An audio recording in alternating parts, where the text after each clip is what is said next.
Hi, எல்லாரும் எப்படி இருக்கீங்க? நல்லா இருக்கீங்க அப்படின்னு நம்புறேன். இன்னைக்கு வீடியோவில் பார்த்தீங்கன்னா சிக்கன் சாசேஜ் கிரேவி வந்து எப்படி செய்கிறது அப்படின்றதான் பார்க்க போகிறோம். நான் வந்து சமைக்கல.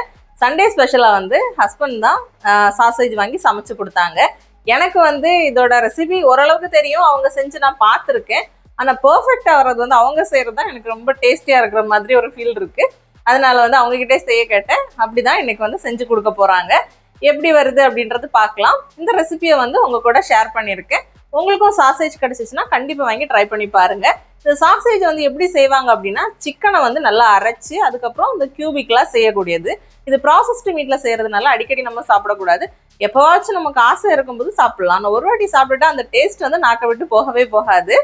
உங்களுக்கும் வந்து இந்த ரெசிபி பிடிச்சிருந்துச்சுன்னா கண்டிப்பாக ஒரு வாட்டி வாங்கி ட்ரை பண்ணி பாருங்கள். இப்போ நம்ம ரெசிபியை பார்த்துடலாம்.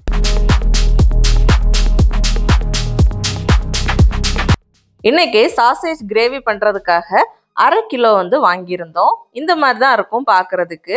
இதை நம்ம ஒரு வாட்டி நல்லா வாஷ் பண்ணிவிட்டு அதுக்கப்புறமா வட்டமாக வந்து கட் பண்ணி எடுத்துக்கலாம். கட் பண்ணுறதெல்லாம் ரொம்ப ஈஸி தான், ரொம்ப சாஃப்டாக இருக்கும். ஏன்னா அது ஆல்ரெடி வந்து அரைச்சி வச்சுருக்காங்க அப்படின்றதுனால. இதிலே வந்து ஹெர்ப்ஸ் எல்லாம் ஆட் பண்ணியிருப்பாங்க. ரோஸ்மேரி, அப்புறம் ஒரு சில ஹெர்பெல்லாம் அது பின்னாடியே போட்டிருப்பாங்க. அதெல்லாமே இதில் ஆட் பண்ணியிருப்பாங்க. மிளகாத்தூளும் சேர்த்துருப்பாங்க அப்படின்னு தான் நினைக்கிறேன். ஏன்னா இதிலே வந்து கொஞ்சம் காரம் இருக்கிற மாதிரி தான் இருக்கும். கட் பண்ணதுக்கு அப்புறமா இதை மேரினேட் பண்ணுறதுக்காக மஞ்சள் தூள், மல்லித்தூள், அப்புறம் மிளகாத்தூள் இதெல்லாமே நம்ம எவ்வளோ எடுத்துருக்குறோமோ அந்த குவான்டிட்டிக்கு ஏற்றது மாதிரி சேர்த்துக்கிட்டா போதும். கொஞ்சமாக பெப்பர், அப்புறம் கொஞ்சம் கரம் மசாலா சேர்த்து கொஞ்சமாக ஆயில் சேர்த்து அந்த மசாலா கூட நல்லா வந்து மிக்ஸ் பண்ணி எடுத்துக்கலாம். மிக்ஸ் பண்ணி எடுத்ததுக்கப்புறமா ஒரு 1/2 மணி நேரம் ஃப்ரீசரில் வச்சோம் அப்படின்னா அது ரொம்ப சூப்பராக வந்து நமக்கு மேரினேட் ஆகி கிடச்சிரும். இப்போ பார்த்தீங்கன்னா நம்ம கிரேவி செய்கிறதுக்காக நார்மலாக தாளிச்சிக்கலாம். கடுகு, கருவேப்பிலை, அப்புறம் வந்து பச்சை மிளகா 1 கீரி வந்து சேர்த்துருக்குறேன். அப்புறமா 2 பெரிய வெங்காயத்தையும் நல்லா நீட்டாக வாக்கில் கட் பண்ணிவிட்டு வதக்கிக்கலாம்.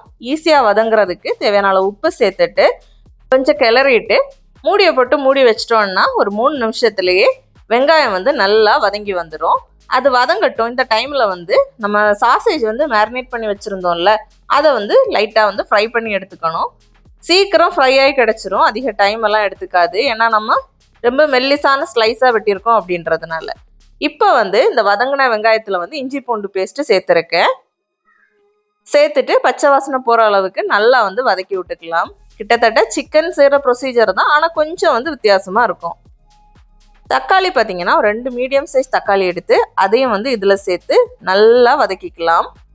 வதங்கினதுக்கு அப்புறமா அதையும் மூடி போட்டு வச்சிட்டோம் அப்படின்னா நல்லா மசிஞ்சு வர அளவுக்கு நம்ம வதக்கி எடுத்துக்கணும்.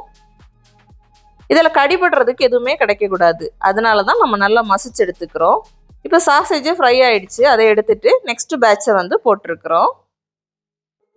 மசாலா வந்து இப்போ சேர்த்துக்கலாம். என்னென்ன மசாலா சேர்த்துருக்கோன்னா மஞ்சள் தூள், மிளகாத்தூள், தனியாத்தூள், அப்புறம் கரம் மசாலா. பெப்பர் வந்து நம்ம மேரினேட் பண்ணுறப்பவே சேர்த்துக்கிட்டோம் அப்படின்றதுனால இதில் சேர்க்க வேண்டிய அவசியம் இல்லை. இப்போ எல்லா மசாலாவையும் நல்லா மிக்ஸ் பண்ணிக்கலாம். இதோட பச்சை ஸ்மெல் போகிற அளவுக்கு மிக்ஸ் பண்ணதுக்கப்புறமா கிரேவிக்கு தேவையான அளவு தண்ணியை ஊற்றிட்டு மூடி போட்டு மூடி வச்சிடலாம். அது வந்து நல்ல ஆயிலெல்லாம் பிரிஞ்சு வரும். வந்ததுக்கப்புறம் தான் நம்ம வந்து சாசேஜை வந்து சேர்த்துக்கணும். கிரேவி திக்காக வேணும் அப்படின்னா கொஞ்சமாக தண்ணி ஊற்றிக்கிட்டா போதுமானது. இல்லை நம்ம கொஞ்சம் நல்ல கிரேவியாக வேணும் அப்படின்னா அதுக்கேற்றது மாதிரி தண்ணியை ஊற்றிக்கலாம்.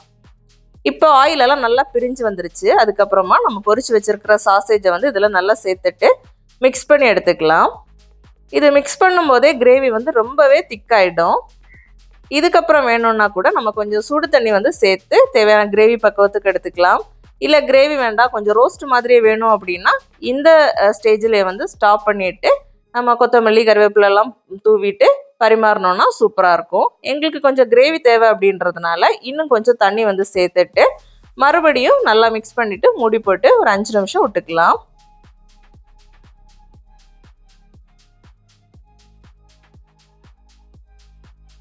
இப்போ நல்லாவே கொதிச்சு ஆயிலெல்லாம் பிரிஞ்சு வந்துருச்சு.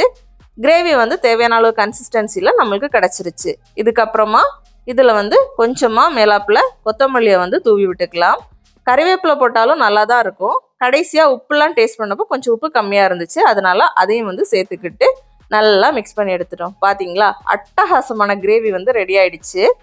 எப்போவாச்சும் ஒரு வாட்டி கண்டிப்பாக வந்து வாங்கி ட்ரை பண்ணி பாருங்கள். ரொம்பவே டேஸ்டியாக இருக்கும். செஞ்சு பார்த்தீங்க அப்படின்னா எப்படி வந்துச்சு, டேஸ்டியாக வந்துச்சா அப்படின்றதையும் மறக்காமல் கமெண்டில் சொல்லுங்கள். இந்த ரெசிபி உங்கள் ஃப்ரெண்ட்ஸ் யாருக்கும் யூஸ்ஃபுல்லாக இருந்துச்சுன்னா கண்டிப்பாக அவங்களோட ஷேர் பண்ணுங்கள். நாங்கள் வந்து சாதத்தோட ஒரு வாட்டி வந்து எடுத்துக்கிட்டோம் மதியானம். ஈவினிங் பார்த்தீங்கன்னா சப்பாத்தியோட பரிமாறி இருந்தோம். ரொம்பவே சூப்பராக வந்திருந்தது. அப்போ இந்த ரெசிபி கண்டிப்பாக உங்களுக்கு யூஸ்ஃபுல்லாகவும் உங்களுக்கு பிடிச்சிருக்கும் அப்படின்னு நினைக்கிறேன். இன்னைக்கு சூப்பராக சிக்கன் சாசேஜ் கிரேவி செஞ்சு சாப்பிட்டாச்சு. ரொம்பவே டேஸ்டியாக வந்துருந்துச்சு. இந்த வீடியோ உங்களுக்கு பிடிச்சிருந்தா ஒரு லைக் கொடுங்க. இந்த வீடியோ பற்றின கருத்துக்களை மறக்காமல் கமெண்ட்டில் சொல்லுங்கள். நான் வந்து மேரேஜுக்கு அப்புறம் தான் ஃபஸ்ட்டாக சிக்கன் சாசேஜ் சாப்பிட்டேன். நீங்கள் வந்து சாப்பிட்ருக்கீங்களா அப்படின்றதையும் மறக்காமல் சொல்லுங்கள். அப்போ இன்னொரு வீடியோவில் வந்து மீட் பண்ணுறேன். பாய்.